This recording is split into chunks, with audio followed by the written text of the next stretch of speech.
cornel fach mewn ysgol a llyfr da yn rhoi'r cyfle i ddianc i fyd arall. Hynny, mae llai na hanner o blant Cymru yn dweud bod nhw'n mwynhau darllen. Ond pam? A pha fath o lyfrau sy'n apelio? Does gen i ddim llawer o amser i ddarllen oherwydd tu fas o'r ysgol dwi'n brysur, ond dwi'n trio'r gorau i darllen mor gymaint a gallu.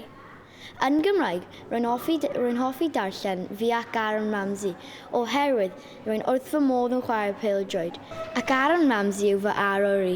Dwi'n mwynhau cyfres i darllen, oherwydd mae'n ymwneud un llyfr i darllen. Dwi'n meddwl mae'n dda fod stori i cario ymlaen.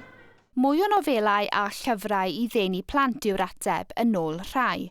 Ac yn Wrecsam, mae'r clwb pêl-droed ac elusen leol wedi cyhoeddi llyfr newydd dwyieithog. Mae yna mwy o farpariaeth trwy gyfrwng Saesneg na oes na Cymraeg. Ond dwi'n meddwl mae rhywbeth mae'r clwb HPN na bod dwi'n gweld fel rhywbeth fedrwn ni wneud effaith positif i cael llyfr trwy gyfrwng y Gymraeg. Felly mae yna gymaint o sylw wedi bod ar y clwb yn y blynyddoedd diwethaf, so lot o cyffro am y clwb. A'r gobaith o'r llyfr ydy i ddathlu diwylliant Cymru, i ddathlu iaith Gymraeg. Bod nifer yn mwynhau camu i fyd arall drwy roi trwyn mewn llyfr, mae nifer fwy yn dewis peidio.